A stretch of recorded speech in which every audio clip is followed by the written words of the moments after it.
السلام عليكم، ازيكم عاملين ايه؟ يا رب تكونوا بخير. معاكم حسام عبد الحكيم، وان شاء الله النهارده مع بعض مسابقه 276 ديلي تشالنج. ليت كود، يلا بينا. مسألة النهارده اسمها minimum operations to make a univalue grid. مسألة باختصار قال لك ان هو هيديك جريد وهيديك كمان variable اسمه اكس. عايز الراجل ده، والله الراجل ده باختصار قال لك شوف لي بعد كام خطوه، في اقل عدد من الخطوات طبعا، ان انت تخلي لي الجريد دي كلها فيها نفس الفاليو. يعني ايه نفس الفاليو؟ يعني كلهم نفس القيمه، بغض النظر انت عايز تخليهم اكس او ايا يكن. حلو. طب انت ايه المسموح لك؟ والله قال لك الاكس دي مسموح لك ان انت يا تزود يا تطرح. يعني انت معاك 4 اهو، ومعاك هنا 2، يا تزود على الاربعه دي تخليها 6 تبقى دي بتماتش مع دي، يا تماينس من الاربعه دي 2 وتخليها 2 فدي تبقى بتماتش مع دي. فحضرتك المفروض تجرب كل الاحتمالات بكل الكيسز، وتقول لي اقل عدد من الخطوات انا محتاجها عشان اخلي الجريد دي كلها ايه نفس الفاليو.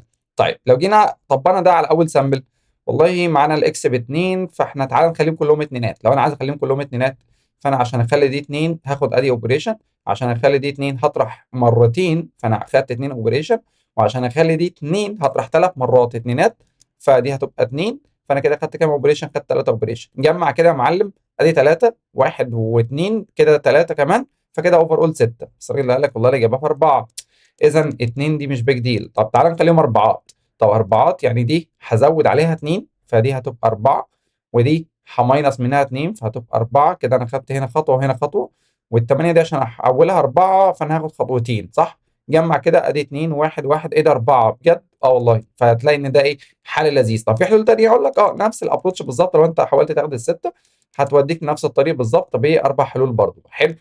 تقول لي ماشي. طيب السامبل ده، والله السامبل ده للاسف قال لك نيجاتيف 1. اشمعنى؟ قال لك والله في حاله ان انت مش قادر، امبوسيبل ان انت تحول الجريد دي كلها نفس الارقام، حضرتك هتطلع نيجاتيف 1. طب تعالى كده نشوف، واحد واثنين وثلاثه واربعه مش هتعرف تخليهم كلهم نفس الفاليو عشان الاكس بتاعتك 2. وهنرجع لدي كمان شويه، هقول لك ليه مش عارفين اصلا نرجع لدي، لان ده بالنسبه لنا لغز وده مهم ان احنا نعرف نفكه. طب السامبل ده، والله واحد وخمسه واثنين وثلاثه، والله الراجل ده قال لك الاكس بتاعتك بواحد. بما ان الاكس بتاعتك بواحد هتعرف ان انت ممكن تحولهم كلهم لاي فاليو. الشطاره بس ان انت تلاقي اصغر فاليو. لو قررت ان انت تخليهم ثلاثات فدي هاخد اوبريشن واحده عشان اخليها ثلاثه، دي هاخد اتنين اوبريشن عشان اخليها ثلاثه، ودي هاخد اتنين اوبريشن عشان اخليها ثلاثه. فدلوقتي لو جيت جمعت دول، ايه ده؟ خمسه بجد؟ هو فعلا خمسه، فده البيج ديل. قلت له والله كلام سليم. طيب الكونسترينز بتاعتنا، طيب بالمره قبل ما نبدا نفكر، والله الكونسترينز بتاعتك معاك الفاليوز نفسها اللي هنا لحد 10 اس 4، والان والام كل واحده منهم ممكن توصل لحد 10 اس 5. تقول لي ايه 10 اس 5؟ اقول لك استنى بس اهدى. انا معاك ان انت مش هينفع تعمل لوب بتلف 10 اس 5 في 10 اس 5. فالراجل ده بيديك شرط كمان، بيقول لك ايه؟ قال لك والله ان ضرب الاثنين في بعض، ضرب الان في الام مش هيعدي كمان ال 10 اس 5. تقول لي ماشي. طيب لو احنا عايزين نفكر في المساله دي، خد بالك ان المساله دي تريكي، واحنا هنتعرف يعني هنعرف مع بعض اكتر من طريقه نحل بيها المساله، وهنطلع بشويه تكنيكس لذيذه جدا تساعدك ان انت تعمل برين ستورمنج، او لو انت اتزنقت في مساله مش عارف تعمل ايه، هقول لك شويه خطوات هتفيدك جدا في الفيديو ده، فركز معايا. تقول لي ماشي. لو احنا عايزين نبدا بقى، انا مش عاوز يا كوتش، مش عايز السمكه، انا عايز اتعلم ازاي اصطاد. فركز معايا عشان الصياد هيقول لك ازاي تصطاد دلوقتي. دلوقتي طالما المساله وانت بتيجي تحل اي مساله، انا عايزك دايما تفكر في الحالات اللي هي امبوسيبل دي وتخلص منها. تقول لي ماشي. يعني ده جنرال، خدها قاعده دايما لما تلاقي اي مساله فيها حالات نيجاتيف 1، فكر في حالات النيجاتيف 1 الاول عشان تخلص منها. طيب حالات النيجاتيف 1 هنا تيجي امتى؟ والله حالات النيجاتيف 1 في الحاله دي، ما انا مش عارف يا كوتش، يعني هو ليه التست ده قلنا مش عارفين؟ والله ان انت لو حاولت تخليهم اتنينات مش هتعرف، خليتهم واحد مش هتعرف، تخليهم اربعات مش هتعرف، خلاص هي كلها متقفله معاك. لان دي مثلا هتخليها واحد، مش هتعرف تخليها اتنين ابدا لو اتشقلبت قرد. طب ودي ممكن تخليها زيرو، او ممكن تخليها اتنين او اربعه او سته لان انت بتزود اتنينات. طب دي برضه ممكن تخليها زيرو او اتنين او اربعه. طيب دي للاسف هتبقى واحد وثلاثه وخمسه وما الى ذلك، ماشي ارقام مود. طب ودي برضه نفس الكلام، تخليها واحد او ثلاثه او خمسه وما الى ذلك. فنص الاري بتمشي ايفن، ونص الاري الثانيه او نص الجريد الثانيه بيمشي اود.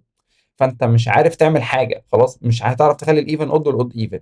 طب احنا بنوصل للكيس دي امتى؟ طب اعمل سمبل فيرجن. يعني ايه اعمل سمبل فيرجن؟ يعني ركز في تو فاليوز بس عشان تعرف تحل اللغز ده. ما تركزش في جريد كبيره، مش هتعرف تطلع الاجابه. امال انت معاك ايه ومعاك بي؟ حلو. وانا عايز اقول لك ان حضرتك معاك كمان فاريبل اكس. شوف حضرتك تعرف تخلي الاي والبي بيساوي بعض ولا لا. تفضل انت تهرش طبعا، تقول لي ما هي هي، اقول لك لا مش هي هي. لما يبقى معاك اي وبي الموضوع بتاعك هيبقى ابسط. طيب يعني انت دلوقتي يا كوتش عاوز توصل A دي لرقم ان somehow هنسميه مثلا A داش، حلو، والبي دي ان somehow عايزين نوصلها لفاريبل B داش، حلو.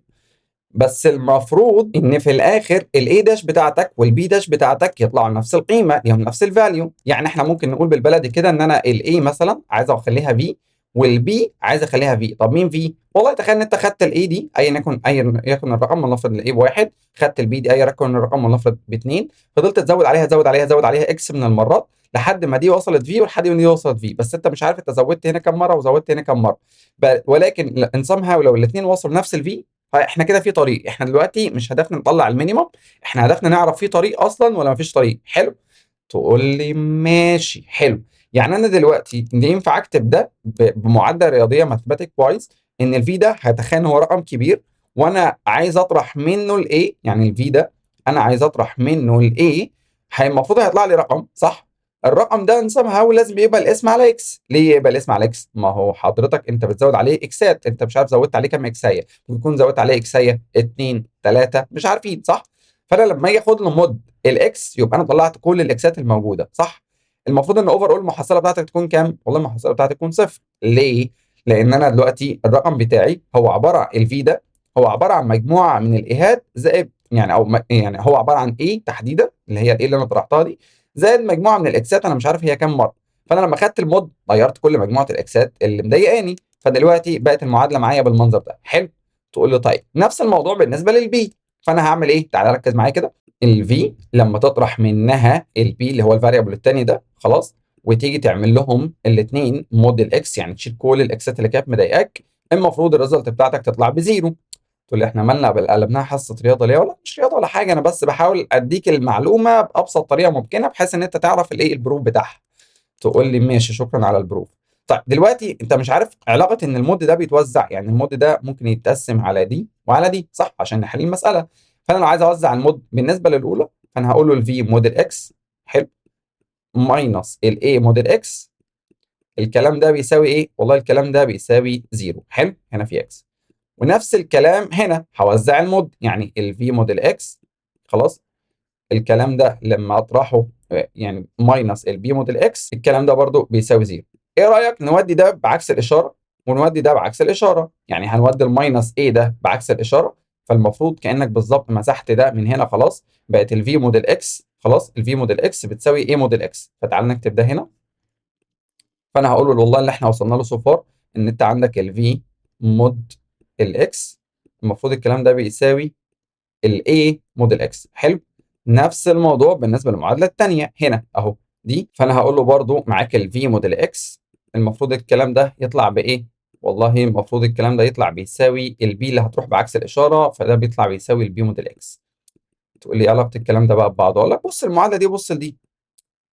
تقول لي في موديل اكس بتساوي ايه موديل اكس، وفي موديل اكس بتساوي البي موديل اكس، اللي هو ايه؟ والله شيل دي وشيل دي يا حبيب قلبي، بما ان الكفتين دول بيساووا بعض فده معناه ان الكفه دي بتساوي الكفه دي.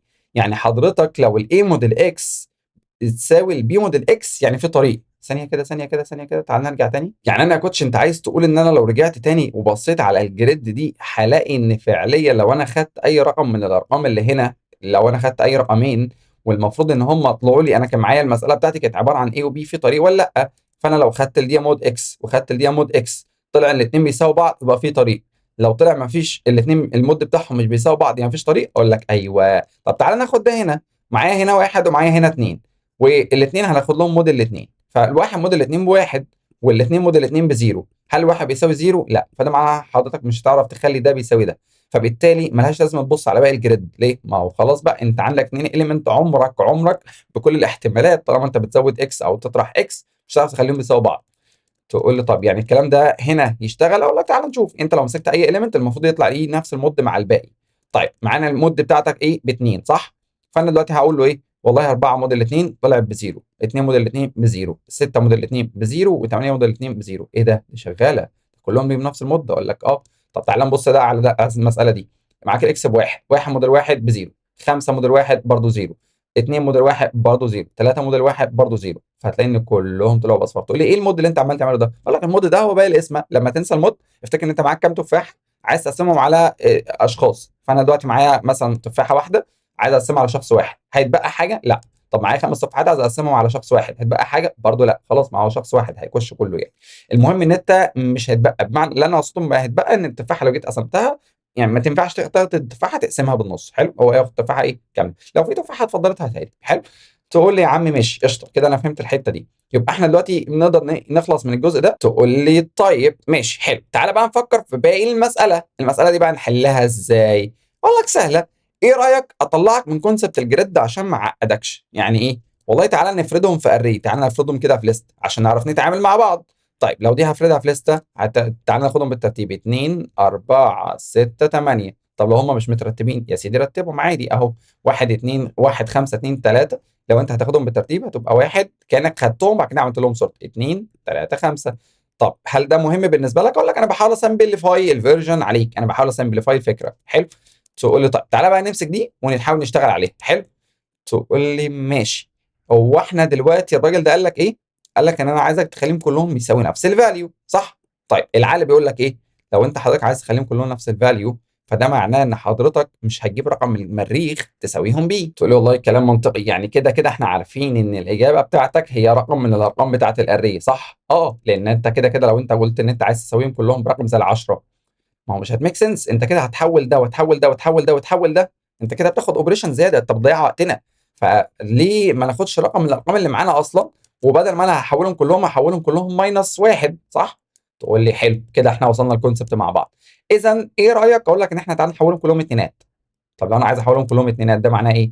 ده معناه ان انا الارقام لو هي الاري بتاعتك سورتد خلاص، فده معناه ان كل اللي جاي بعدك اكبر منك، صح؟ يعني انا ده خلاص هحولهم كلهم اتنينات، فمالكش دعوه الاثنين دي خلاص، مش هتكلفك اي فلوس، مش هتاخد اي كوست، حلو. فدي هتبقى زيرو. طب اللي جاي بعدك والله على حسب هو اكبر منك بكام خطوه، الاربعه دي هي اكبر من الاليمنت اللي معايا اللي هو الاي تي بكام خطوه؟ والله تقول لي مش عارف. طب ما تقسمهم على بعض. يعني انت عايز تقسم الاربعه على الاثنين؟ هقول لك تقول لي يا كوتش والله فيها الاثنين، اقول لك حلو، فيها الاثنين ده معناه ان انت عندك اتنينتين، واحده هتاخدها للراجل ده والتانيه هي الاوبريشنز بتاعتك، صح؟ تقول لي يعني انت كده عايز تقول ان انت هتاخد اتنين اوبريشن؟ اقول لك لا حبيب قلبي، الاوبريشن بتاعتك ان انت تزود اتنينات، فانت زودت كام اتنينايه على الاثنين الاصليه؟ والله زودت اتنينايه واحده، فحضرتك هتاخد كوست واحد. طب تقول لي ماشي، ما انا عايز اعرف ازاي احسبها. اقول لك سهله. هو انت عاوز تحول الاربعه دي اتنين، صح؟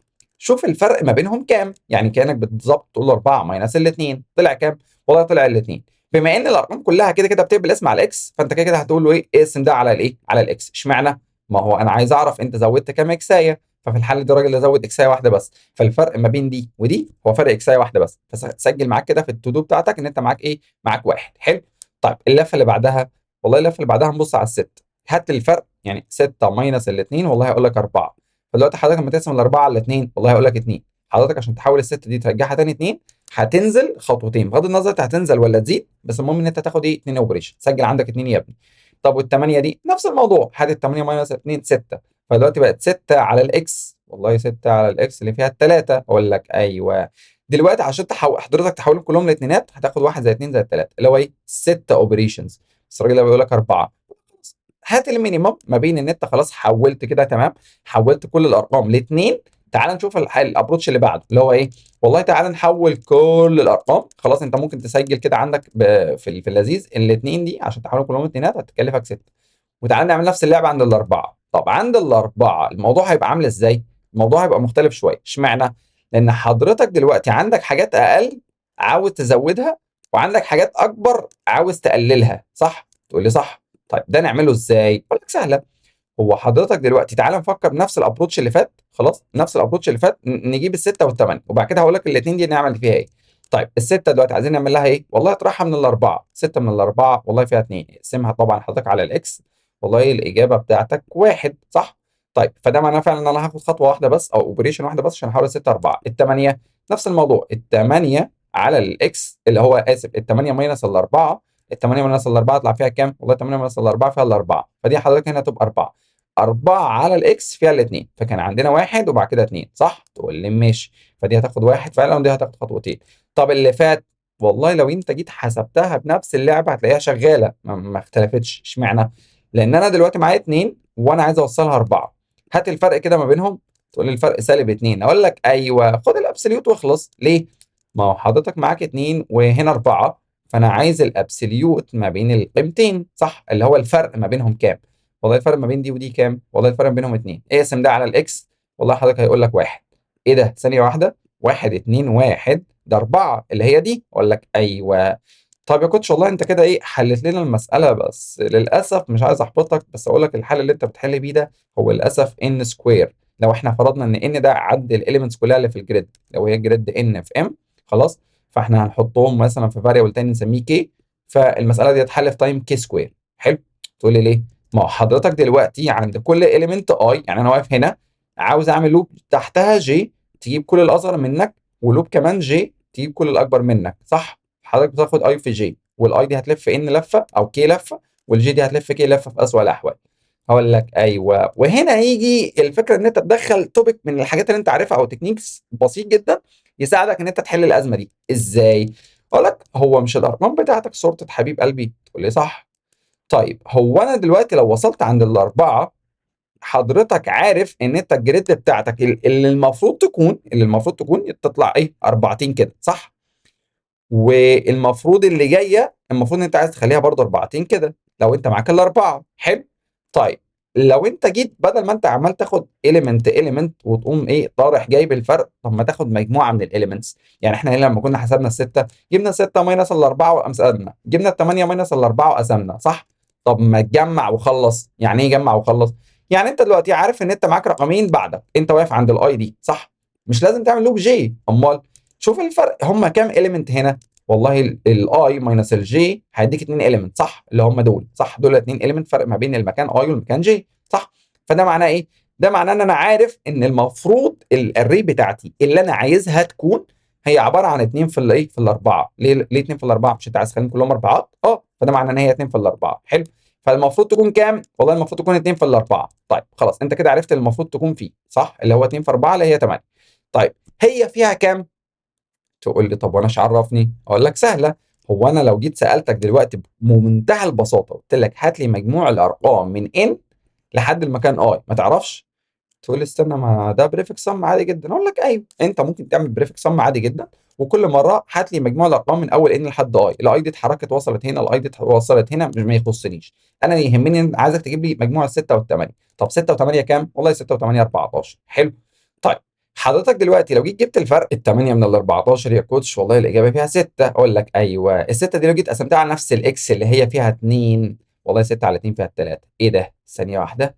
يعني فعلا انت عشان تحول الستة والثمانية دول خبطة واحدة من غير ما تقعد تجرب واحدة واحدة، انت جبتهم بقى على طول، فانت هتاخد 3 اوبريشنز فعلا. اقول لك ايوه، نفس اللي عملناه ناحية الرايت نعمله ناحية الليفت، اللي هو ايه؟ انت معاك هنا اليمنت وحيد غلبان اللي هو الاثنين، صح؟ هات لي سبمشن الارقام يا عم من اول مكان زيرو لحد المكان اي. هيقول لك كام؟ والله هيقول لك 2. حلو. طب العب نفس اللعبة معاه، اللي هو ايه نفس اللعبة دي؟ والله نفس اللعبة ان احنا عايزين نجيب الفرق. 2 من الأربعة، والله 2 من الأربعة المفروض الإجابة بتاعتك 2، صح؟ تقول لي صح. طب اقسم دي على الإكس بتاعتك اللي هي 2، والله هيقول لك 1. مش كان معاك 3 قبل كده ودلوقتي معاك الواحد؟ فأنا دلوقتي وأنا واقف في مكاني عند المكان أي، أنا قدرت أجيب لك، خليتك تستغنى عن اللوب اللي اسمها جي واللوب اللي اسمها جي، وتقدر تحسب الإجابة بتاعتك O1، حرفيا O1. فانت كل اللعبه بس ان انت عايز تمشي تجرب كل الارقام، نفس اللي عملناه عند الاربعه نعمله عند السته. لو انا عند السته هقول له هات لي مجموع الارقام اللي قبلك. انا عارف ان المفروض تكون 6 زائد 6 اللي هي كام؟ والله اللي هي 12. طب 12 دي نطرحها من كام؟ من الفرق اللي هو الاساسي اللي هو كام؟ والله 2 و4 6. حلو. تقول لي والله كلام سليم. طيب الفرق كده كام؟ والله الفرق 6. طيب 6 على الاكس اللي هي كام يا بطل؟ والله الاكس بتاعتي ب 2. 6 على الاثنين والله فيها 3. والله ده كلام مظبوط. انا فعلا عشان اوصل الاثنين والاربعه اوصلهم لسته انا عايز 3 اوبريشنز. هنا هاخد اوبريشن وهنا هاخد 2 اوبريشن، هزود مرتين، وهكذا لحد ما ايه ما تخلص. فدلوقتي انت معاك مفتاح المساله. ما تنساش دلوقتي بعد ما نكتب الكود بتاع المساله دي هعلمك ازاي اصلا نحسب التايم والميموري، وهديك حل جديد نحل بيه المساله، وهنعمل اوبتمايزيشن على الحل الجديد علشان نعرف نطلع باحسن تايم او اوبتيمال سوليوشن للمساله دي. دلوقتي تعالى نكتب الحل البسيط ده، وبعدها تعالى نشوف بقيه الحلول اللي بطل. جاهز؟ يلا بينا يلا بينا. تقول لي طيب هنعمل ايه بقى يا كوتش؟ اقول لك في الاول تعالى نعرف المود بتاعنا اللي احنا كنا عايزين نخلص منه، وناخد اي اليمنت راندوم من هنا. تعالى ناخد اول اليمنت اللي هو 0 0 ده، وناخد له موديل ايه؟ موديل اكس، عشان لما نمشي عليهم كلهم نبقى معانا ايه؟ معانا الاليمنت. تعالى نعمل لوب واوتو عشان ننجز. قول له لو سمحت حضرتك هتمشي على الجريد، تعالى نعمل لوب تحتها. قول له اوتو برضه عشان ينجز. اديني فاليو بتمشي على الايه الاتريتور ده. خلاص اللي انا عملته ده كانك عملت لوب اي ولوب جي. حلو. طيب احنا ايه الكيسز اللي كانت بتطلع نيجاتيف 1؟ والله لو حضرتك جيت تاخد الفاليو موديل اكس، انا بجيب اللي هو الاليمنت ايه مود اكس وبي مود اكس، لو طلع ان ده مش بيساوي كلمه المود خلاص، فحضرتك هتريترن ايه؟ هتريترن نيجاتيف 1. ايه كلمه المود دي؟ اقول لك بص، مش المود ده اعتبرنا ان ده الاليمنت ايه، واعتبرنا ان الفال ده هو الاليمنت بي، فانا بقول له لو البي مود اكس لا يساوي الاي مود اكس حضرتك هتدينا نيجاتيف 1. حلو، فما جبتش حاجه من بيتنا اهو. تقول لي ماشي، طيب احنا عاوزين حاجه كمان هنا. اقول لك اه، مش احنا قلنا ان احنا هناخدهم كلهم نفردهم في فيكتور عشان نعرف نعملهم صورة نشتغل؟ تعال نعمل فيكتور هنا غلبان. خلاص، فيكتور هنا من نوع انتجر في، وهقول للراجل ده لو سمحت حضرتك هتيجي هنا تعمل بوش اندرسكور باك ايه الاليمنت بتاعك اللي هو الفال. حلو الكلام. طيب بعدها تعال نصورة الفي دوت بيجن، وتعال نصورة الفي دوت اند يا بطل. حلو الكلام. تقول لي ماشي. طيب دلوقتي احنا عايزين نعمل بريفكس سم. اقول لك ممكن نعمل بريفكس سم عادي جدا واري تانية وما الى ذلك، ولكن ايه رايك اعلمك تعملها ان بليس؟ يعني ايه اعملها ان بليس دي؟ يعني هخليك تعمل البريفكت سم من غير ما يبقى معاك البريفكت سم اري، عشان انت مش عايز الاري. امال والله انا عاوز حاجه بتجيب لي الاليمنتس. يعني انت فاكر الاري بتاعتنا كان معانا هنا اي، فانا كنت عايز حاجه تجيب لي كل اللي بعدي، وعايز حاجه تجيب لي كل اللي قبلي، صح؟ طب ايه رايك ان احنا يبقى معانا فاريبل هنا بيجيب ال سم، خلاص، وفاريبل هنا بيجيب الار سم، وكل مره بيتحرك الاي بتاعتك، الاي بتتحرك من هنا تروح هنا مثلا، فهطرح من ده واروح رامي على ده، يعني هنا ده يزيد وده يقل. تقول لي طب ده هيقل بناء على ايه؟ ما هو ده بزيرو. اقول لك لا، في الاول هنقول ان ده في الاري كلها. فدلوقتي كل اللي علينا تعال نعرف فاريبلز، تعال نعمل ال ايكوال 0 وار ايكوال 0 عشان عايزين نعد عدد الاليمنتس اللي معانا. خلاص، او الار دي بالنسبه لك هتبقى ايه؟ السايز كله. السايز بتاع مين؟ السايز بتاع الفيكتور ده، يعني الار بتاعتك هتكون الفي دوت سايز، صح؟ تقول لي صح. وتعالى نعمل ال sum، والال sum ده هنقول ان هو بزيرو، وهنحتاج برضو الار sum، والار sum ده هنقول ان هو المفروض فيه السمشن الكلي، فاحنا هنعمل اكيوموليت خلاص، اللي هي بيلت ان فانكشن كده بالسي بلس بلس بتساعدك. قول له الفي دوت بيجن، وحضرتك هتاخد كمان الفي دوت اند وايه زيرو عشان يجمع لك كل الارقام. وما تقلقش السمشن الارقام كلها 10 اس 5 في 10 اس 4 ف 10 اس 9، فهيعدي عادي جدا. وتعالى نعمل لوب كده اوتو سريعه، فاليو بتلف على الفي المره دي. حلو. هنعمل ايه بقى؟ والله عاوزين نطرح من الاولاني ونزود على التاني، ويبقى معانا فاريبل هنا اسمه انسر بنحاول نجيب فيه احسن اجابه. طب احسن اجابه دي اللي هي كام؟ والله مش قالك مينيمايز، تعال نحط قيمه كبيره جدا. تعال نقول له والله بص انا هخليه 1 اي 9 اللي هو قيمه كبيره جدا. حلو. تقول لي ماشي. طيب هنعمل ايه بقى في الليفت والرايت؟ اول حاجه، مش حضرتك معاك اليمنت هنا؟ زود ال، قول له ال بلس بلس. طبعا ال سم دي هتزيد، الاليمنت اللي معاك ده هيزيد، فانا هقول له ال سم بلس ايكوال القيمه بتاعت الفال. حلو. نفس اللي انا عملته مع ال سم هعمل عكسه مع الار سم. حلو. تعالى ناخدهم على سطرين كمان، واقول المره دي الار بتاعتك فين؟ الار بتاعتي والله الار دي اللي كان فيها كل الاليمنتس، ماينس، هنسحب منك اليمنت. حلو. فانا كاني بالظبط هقول له الار هي اللي هيحصل لها ماينس ماينس المره دي. حلو. قال لك ماشي. طب والار سم؟ والله الار سم هيطرح منها الفال. دلوقتي انت عايز تعمل ايه؟ والله انا عايز اسوي الاري كلها بالاليمنت اللي اسمه فاليو ده، صح؟ فانت دلوقتي ممكن تقول له ايه؟ والله ممكن تعملها في الاول، او ممكن تعملها في الاخر، او ممكن تعملها ما بينهم عادي جدا، مش تفرق. كده كده هيجرب كل الاحتمالات. انت طرحت اليمنت من هنا زودت اليمنت من هنا، فالطرح بتاعه او الزياده بتاعته تبع الليفت او تبع الرايت، كده كده الفرق بتاعه ايه؟ هيطلع صفر زي ما هو، مش هيفرق معاك. تقول لي صح. طيب فاحنا دلوقتي هنعمل ايه؟ والله كل اللي علينا انا عايز اقول له الانسر بتاعتك بتساوي المينيمم ما بين الانسر ومين بقى؟ والله الجزء بتاع الليفت والجزء بتاع الرايت. طب كنا بنحسبهم ازاي؟ ما انا نسيت. اقول لك سهله. هو احنا كنا بنجيب الفرق ما بين مين ومين؟ ما بين الاليمنت اللي معاك. يعني انت لو معاك اليمنت فال، فانت عاوز تجيب الفرق ما بينه وما بين القيمه اللي انت عايز تحطه بيها. طب انت عايز تحطه بكام؟ بفال، صح؟ يعني انت الفال دلوقتي تخيل ان هي قيمه بقت اكس، وانا عايز اخليهم كلهم فال، وهقسم ده على الايه؟ على الاكس بتاعتك. بلاش اكس دي، خليها مثلا ايه؟ كلهم بقيمه دبليو مثلا. حلو. فانت معاك رقم دبليو، انا عايز اخليه بقيمه فال، فانا هجيب الفرق ما بين الدبليو والفال واقوم قاسم على الاكس. طب الدبليو في الحاله دي مين؟ والله الدبليو في الحاله دي مره هيكون ال سم ومره هيكون الار سم. فانا كل اللي عليا دلوقتي عايز اعرف مين اللي هيبقى ازيد ومين اللي هيبقى اقل. طيب اللي فات الليفت ده فيه قيمه اللي اقل منك، صح؟ طيب فانت معاك كام قيمه المفروض قيمتها تبقى بالفاليو؟ والله المفروض يبقى معايا ال قيمه، صح؟ يعني انا دلوقتي لو معايا الارقام دي هي 2 4 6 8، وانا دلوقتي ال بتاعتي رحت ايه؟ جبت الاليمنت بتاعي خلاص، حسبت ال فيها واحد خلاص، والال سم زودت عليها السم بتاعت ال سم فيها 2 اللي هو القيمه اللي هنا. طب والار سم، والله الار سم هيبقى فيها الثلاثه دول. خلاص الار هتبقى قيمتها ب3، والار سم بتاعتك هيبقى فيها مجموع الايه، مجموع الاليمنتس دي، فدول 10 و8 كده معاك ايه 18. دلوقتي انا عايز اشوف لو انا هحول الاري دي كلها لاتنينات، 2 2 2 2 نعمل ايه؟ والله سهله، انا هقسمها كده بالنص. حلو. فانا عارف ان انا لو ضربت الاليمنت ال ده في القيمه بتاعتي يديك سمشن الرقم اللي هنا، ولو ضربت الار اللي هو الرقم الار اللي هنا ده في القيمه بتاعتي يديك سمشن الارقام اللي هنا دول، صح؟ يعني انا الثلاثه لو ضربتها في الاثنين فكده معايا 6، كده المفروض الجزء اللي من ناحيه الرايت يبقى 6، والال لو ضربتها في الاثنين برضو هيبقى 2. فانا كده لو هحول الاري كلها اتنينات اللي هي القيمه اللي اسمها فالي اللي معايا، الليفت هيبقى 2 والرايت هيبقى ايه 6. ده المفروض اصلا يكون. طيب هو اللي حصل ايه؟ والله اللي حصل ان القيم بتاعت الليفت المفروض تكون بقيمتي او اقل، والقيم بتاعت الرايت تكون اكبر مني، فاحنا هنحسب كل واحده منهم لوحدها. فانت عايز تعمل ايه يعني يا كوتش؟ والله هنضرب الفال في ال بتاعتك. خلاص. طيب انت كده عملت ايه؟ جبت السبمشن ده. طيب السبمشن ده المفروض ان هو كان هيبقى اكتر من ده، ليه؟ لان ده اصلا قيمته قليله، اروح طرحه من ال سم. حلو. طيب طرحت ده من ال سم، اقسم كل الليله دي على الاكس بتاعتك، كده انت جبت الايه؟ جبت الفرق من الناحيه دي يا بطل. فدول كانوا هيجيبوا لك السبمشن اللي المفروض يكون، وده السبمشن الحالي، طرحتهم من بعض فانا جبت الفرق رحت قاسم على اكس. نفس الموضوع هنا، بس المره دي هنعكس. ليه؟ ما هو الار سم المفروض قيمته اكبر، فانا هقول له لو سمحت حضرتك هيبقى معاك الار سم. خلاص. والار سم دي هنطرح منها اللي المفروض تكون، والله هيكون ار مضروبه في الفاليو، فالفاليو مضروبه في الار بتاعتي، وكل الكلام ده نقوم قاسمينه على مين؟ قاسمينه على الاكس. فانت معاك الايكويشن الاولى ومعاك الايكويشن الثانيه، خد لهم سكرين شوت بقى عشان تعالى نكتبهم مع بعض بقى. فانا كل اللي عليا دلوقتي ان انا هقول له لو سمحت اضرب لي الفال في ال، وبعد ما اضربها في ال اطرح الكلام ده من مين؟ من ال سم. والمفروض الكلام ده كله حضرتك هتقسمه لي على اكس زائد. خلاص. وطبعا المفروض الاوبريشن دي تتم الاول، فانت لازم تقول له كده.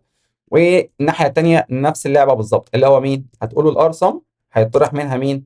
هيطرح منها سعادتك الفال مضروبه في الار. طبعا بعد ما يحسب الليله دي كلها يقوم قاسم ايه؟ يقوم قاسم على اكس. قلت له والله كلام سليم. تعالى بقى نمسح الكلام ده، وتعالى تحت نقول له ريتيرن ايه الانسر بتاعتنا، وخلينا نرن الكود بتاعنا. والله يا فندم جابك سيتد وادانا الكود بتاعت النهارده، وبيت 66% و95 ميموري. ليه يا كوتش الكلام ده؟ اقول لك هو احنا هنا خدنا ميموري وتايم قد ايه؟ اقول لك تعالى نحسبهم. اولا انت هنا عملت فيكتور، والفيكتور ده اصلا خد بالك ان انت كنت بتعمل بوش باك كتير، انت بهوأت الدنيا قوي في حوار البوش باك ده. عشان ده بيضرب الاري في اتنين. اقول لك طب ازاي نتجنبه؟ قول له انت مش عارف الاليمنتس بتاعتك. تقول لي الاليمنتس بتاعتي اللي هي احنا جبناها اللي هي عباره عن في دوت سايز. طب الفي ده ما كناش عبيناه اللي هو حسبنا بيه الار. اقول لك تعالى نعمل فاريبل هنا اسمه سايز، والسايز ده مثلا نقول له ان هو عباره عن الجريد. خلاص. دوت سايز اللي هو عدد الصفوف مضروب في الجريد اوف زيرو دوت سايز اللي هو عدد الاعمده. خلاص. فانت جبت الرو في الكولوم. فدلوقتي قول له الفي دوت ريزيرف، فانا حجزت الاماكن بتاعتك اللي هي ايه؟ عباره عن سايز مكان. فممكن هنا برضو بدل ما تقول له في دوت سايز قول له ايه؟ معاك السايز اليمنت. خلاص. فانا حركه بس هتوبتمايز معاك شويه عشان تجنبك حوار البوش باك. تقول لي ماشي شكرا على الحركه دي. طيب هنا والله احنا بنلف ان في ام، مش هقدر لازم الف على الاليمنتس كلها، مش هقدر اوبتمايز حته هنا، فدي مش البوتل نيك بالنسبه لي. هنا بعمل سورت، فالسورت دي خد بالك اللي هي كي في لوج الكي. تقول لي مين كي دي؟ والله الكي دي عباره عن الان زائد الام. خلاص. طيب هنا والله هنا اقصى حاجه بيعملها الراجل ده بيلف على الكي، وهنا والله اقصى حاجه الراجل ده بيلف على الكي. فانت كده شاكب راكب التايم بتاعك او الران تايم بتاعك هو كي لوج كي. مين كي؟ اللي هي ان زائد ام. خلاص. اللي هي عدد الصفوف عدد الاعمده. طب الميموري بتاعتنا والله نفس الموضوع عشان استخدمت الفيكتور ده. تقول لي ماشي. طب انت قلت لي ان انت هتقول لنا حل كمان. اقول لك انت لو حته البريفكت صم دي والصداع بتاعها مش عاجبك، انت هتلاقي ان المساله اصلا بما ان حضرتك عملت السورت فهي المساله حل نفسها. يعني ايه حل نفسها؟ حضرتك لما كان معاك 2 4 6 8 كانت الاجابه ايه؟ والله كانت الاجابه 4 او الاجابه 8، صح؟ ليه؟ ما هو الثمانية والأربعة نفس الحاجة، كده كده أنت عايز الميد الإيليمنت الوسطاني هو اللي فيه الإجابة. لما كان معاك برضو الأرقام اللي هي 1 و2 و3 و5، صح؟ تقول لي الإجابة دي كانت الاتنين ما نفعتش بس التلاتة نفعت. أقول لك فأنت الحل بتاعك لو هي اللينس بتاعك إيفن فأنت هتاخد الميد. يعني أنت معاك 4، لو جيت قسمت الأربعة دي على الاثنين عشان تجيب الميد فهيديك 2، فده الاندكس الايه اللي فعليا عليه عنده الاجابه. ولو هو اللينس بتاعها 5 يعني تخيل هنا في كمان 10، فاقسم الخمسه على الاثنين برضه هديك الاثنين اللي هي فيها الثلاثه اللي فيها الاجابه. فلو الاري بتاعتك اللينس بتاعها اود هات الاليمنت اللي في النص، لو اللينس بتاعها ايفن برضه هات الاليمنت اللي في النص بس الثاني اللي هو السته في الحاله دي. فبالتالي بالنسبه لك المساله هي ده ليه بروف اصلا، بس انا مش عايز ادخلك في هذا البروف دلوقتي، ولكن هتلاقي ان المساله قعدت تجرب كل الاحتمالات بكل الطرق هتلاقي ان هي دايما الميد. فانت ممكن يعني تشيل دماغك من كل البصل ده خلاص، وكل اللي عليك ان انت بعد ما حضرتك عملت السورت هات الميد خلاص. يعني تعالى نحسب الميد اهو خلاص، شيل البصل ده خلاص. قول والله لو سمحت بعد اذن معاليك انا عايز الميد بتاعك اللي هو عباره عن الفي بتاعت مين، انا عايز السايز على الاثنين، فاقول له السايز على الاثنين خلاص، سواء ايفن او اود بقى هي بالنسبه لك صح. تقول لي حلو. طيب ساعتها كل الكلام ده ملوش وجود. امال الاجابه بتاعتك دايركتلي لو انا معايا فاريبل هنا اسمه انسر، انا هجيب فيه الاجابه. تعال نقول ان هو بزيرو. والله انا كل اللي انا عايز اعمله دلوقتي ان انا احول الاليمنت ده اخليه ميد بس. ما هو كل الاليمنتس هتحاول تبقى ميد، هو الميد ده هو الاجابه بتاعتك. تقول لي يعني اطرح ده من ده واقسم، اقول لك اه تعالى نشيل كل البصل ده حلو، قول له لو سمحت حضرتك كل اللي عايزك تعمله اطرح لي الفال من الميد واقسم على اكس. بس كده بس كده. تعالى كده بقى الكود بتاعنا. تقول لي يا كوتش اداك ارقام بالنيجاتيف واو وشكلك بقى وحش على الفضائيات. اقول لك استنى بس ركز معايا، مش انا قلت لك ان احنا الارقام احنا ليه طالع لنا هنا بالنيجاتيف؟ لان حضرتك معاك الرقم ده ممكن يكون اكبر ممكن يكون اصغر صح، انت هنا معاك الارقام هي اوريدي سورتد صح مفيش مشكله، حضرتك جبت الميد صح مفيش مشكله. اللي وقعنا فين ان حضرتك دلوقتي الفاليو دي مره هتكون اكبر من الميد ومره هتكون اصغر من الميد. هو احنا شاغلنا مين هيزيد ويقل؟ مش هو قال لك انت عندك فلكسبيليتي تزود او تقلل؟ تقول لي اه. طيب انت ليه شاغل بالك بقى بتزيد ولا تقل؟ انا اللي شاغلني انا هاخد كام خطوه. تقول لي اه يعني احنا هنا ناخد الابسوليوت. اقول لك ايوه، ومفيش حاجه اسمها مينيمايزيشن. امال حضرتك دلوقتي انت عارف الاجابه تحديدا، فانا عايز اقول له بص الانسر بتاعتك انا ابتديتها بزيرو، فانا كل شويه عايز اعمل ايه بلس ايكوال. بلس ايكوال مين بقى؟ والله كل مره اشوف الاليمنت ده انا عشان اخلصه او اخلص عليه او احول الاليمنت اللي اسمه فال ده اوصله الميد، انا هاخد كام اوبريشن هاخد كام اوبريشن هاخد كام اوبريشن، جمع عدد الاوبريشنز دي كلها واطبعها مره واحده. حتى مش هتحتاج ايه، مش هتحتاج دول، ممكن تخليهم ايه بس في سطر ايه سطر واحد بس، وبكده يكون شكل الكود ايه لذيذ في اللذيذ زيك يا لذيذ. تعالى كده رن الكود كمان مره، هوب تلاقي الكود جاب اكسبتد فعلا وجاب بيت 21%. ايه يا كوتش انت بتطلع لفوق تنزل تحت؟ اقول لك سيبك منه سيبك منه عشان هو الراجل ده دماغه ايه دماغه لاسعه اليومين دول وشكله صايع. يعني احنا دلوقتي احنا شلنا شويه حاجات وشلنا شويه فاريبلز، ولكن التايم برضو ما فرقش معانا كتير والميموري ما فرقتش خالص. الميموري فعلا مش هتفرق معانا عشان الفيكتور صح، عشان احنا كده كده عايزين الايه الاليمنت بتاع الفيكتور ده. تقول لي صح. والتايم بتاعنا ما فرقش عشان السورت. تقول لي صح. طب هو احنا نعرف نعمل نفس اللعبه من غير السورت؟ هقول لك هو انت كنت بتستخدم السورت ليه؟ والله بستخدم السورت عشان اجيب الميديان. زمان كنت بستخدم السورت عشان اعرف مين اللي هيزيد ومين اللي هيقل، انسى الحاله بتاع زمان. طيب انا دلوقتي استخدم السورت ليه؟ عشان اجيب الميديان صح، انا ما استخدمتوش هنا مش فارق معايا ترتيب الارقام هنا ما يفرقش وما يشغلنيش صح. تقول لي صح. طيب ينفع اخبي دي؟ ما هو دي اللي عامله لي الازمه، انا عايز اشيلها. تقول لي طب شطارتك بقى هات الميديان. اقول لك هنجيبه. ليه؟ لان الراجل ده في السؤال بتاعه قال لك ان الاليمنتس اللي هنا 10 اس 4. يعني ايه الكلام ده؟ يعني حضرتك دلوقتي لما تلاقي نفسك مزنوق في سورت، ففي نوع سورت الناس دايما بتجهله وتنساه، والسورت ده بيتم في اوردر ان بدل ان لوج ان. تقول لي ايه ده بجد؟ اقول لك اه يعني احنا هنحل المساله دي في اوردر ان. اقول لك اه الان دي اللي هي بالنسبه لنا هتبقى كي سعادتك عشان ما تدخلنيش في تفاصيل. الكي دي اللي هي عباره عن ان انا على الاقل هعمل سكان لكل الارقام اللي هنا. تقول لي طب والله يعني يلا بينا ازاي نعمله؟ اقول لك الكاونتنج سورت. الكاونتنج سورت لو انت استخدمت الفريكوانسي بتاعتك عرفت تعد بيها تكرارات الارقام، تقول ان انا معايا نسخه من الاثنين معايا نسخه من الاربعه معايا نسخه من السته وهكذا، فحضرتك معاك الارقام كلها كانها سورتد ومش هتاخد الان لوجين، انت هتاخد بس اوردر ايه اوردر ان. تقول له طيب بس ازاي هنجيب اصلا الميديان بنفس المعلومه؟ اكيد مش هروح اقول له هات لي السايز على الاثنين هيديني اليمنت اصلا يقول لي ما هو ما شافوش هيديني مكانه زيرو. اقول لك ايوه. وهنا تيجي بقى حته تشغيل الدماغ اللي جايه اللي هي ايه؟ هو انت بتجيب الميد ازاي؟ والله على الاقل ببدا معايا الارقام اللي انا عمال اجيبها ولقيت نفسي وصلت للنص صح او اكبر من النص صح، اللي هو هنا انا معايا السايز على الاثنين صح. تقول لي والله كلامك مظبوط. طيب ايه رايك نعمل فاريبل اسمه سي ان تي مثلا كاونتر عادي جدا ونخليه هو بزيرو، وطول ما الكاونتر ده ماشي على الاري بيجمع. انا شفت رقم انا شفت رقمين انا شفت ثلاثه انا شفت اربعه انا شفت خمسه. اول ما الاقي الكاونتر ده عدد الارقام اللي فيه بقى اكبر من السايز على الاثنين خلاص، فهقول للراجل ده لو سمحت وقف اضرب فرامل هنا اديني الاليمنت ده وشكرا. اول ما الاقي ان ده حصل له ابديت بقى قيمته اكبر من السايز على الاثنين، ممكن تخلص من القسمه دي، تقول له الكاونتر ده لو اتضرب في 2 هو أي اكبر منها او يساوي السايز، لو سمحت وقف واديني ايه، اديني الاليمنت اي اللي انت ماشي عنده ده دلوقتي عشان ده يلزمني. تقول لي يعني انت دلوقتي هتعمل لوب بتلف على الارقام كلها من 1 لحد 10 اس 4، هل ده منطقي؟ اقول لك ممكن تعملها لحد 10 اس 4 او ممكن تجيب المين والماكس، لكن يعني مش بيج ديل اصلا. هو الكومبايلر بالنسبه له هيعملها او 1، فهو كانه مش شايفك اساسا. تقول له والله دي حركه لذيذه. تعالى بقى نعرف هنا الري مثلا، سميها فريك مثلا، قول له لو سمحت انا عايزك تحجز لي 10 اس 4 مكان زائد واحد بالتحديد بالظبط. حلو. تقول لي ماشي. دلوقتي الفيكتور ده بالريسايز مش هنحتاجه اصلا. امال؟ والله انا كل اللي عليا دلوقتي، انا لو انا عديت من الحته دي، انا كل اللي عايزه حضرتك بدل ما تعمله وش باك، لا ده انا عايزك تقول لي الفريكونسي بتاعتك. خلاص هنا هقول له الفريكونسي بتاعت الفال بلس بلس. ايه اللي انا عملته ده؟ كاني بالظبط خدت خدت نسخه، انا قلت له انا شفت الخمسه، شفت السته، شفت السبعه، مبدا الفريكونسي عادي جدا. حلو. تقول لي طيب دلوقتي ده نشيله؟ اقول لك اه ده خلاص ملوش لازمه. حلو تمام. الميد ده نحسبه ازاي؟ اقول لك سهله، تعالى نعمل لوب. تعالى نعمل لوب. انا هلف على الارقام كلها، ولو ان احنا ممكن نعمل اوبتمايزيشن بعدها ان احنا نلف على الارقام تحديدا من اول المينيمم لحد الماكسيمم. حلو. طيب وهقول له اي بلس بلس. هنعمل ايه؟ والله تعالى نعرف هنا، تعالى نحسبهم في الانسر. هقول له الانسر بتاعتك بلس ايكوال مين؟ الفريك وفي الاي. يعني انت شفت كام رقم؟ شفت رقم 2 3 4 20 200، مش فارق معايا. المهم لو انا جيت سالتك لقيت ان الانسر ده اكبر من او بيساوي السايز على الاثنين، لو سمحت بعد اذنك خلي الميد بيساوي الاليمنت اي. ساعتها الميد ده بدل ما كان بيساوي القيمه دي خلاص فيش فيكتور، خليه بزيرو او ما تدوش قيمه خلاص. خلي الميد باي واعمل بريك اضرب فرمل دلوقتي. حلو.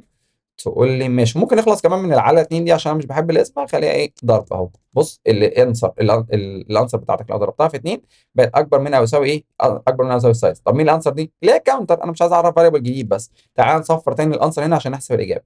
تقول لي حلو، هنحسب الاجابه دلوقتي مش بنلف على فيكتور، بنلف على دي. تعال نلف على نفس الارقام، ما اختلفناش كتير. حلو.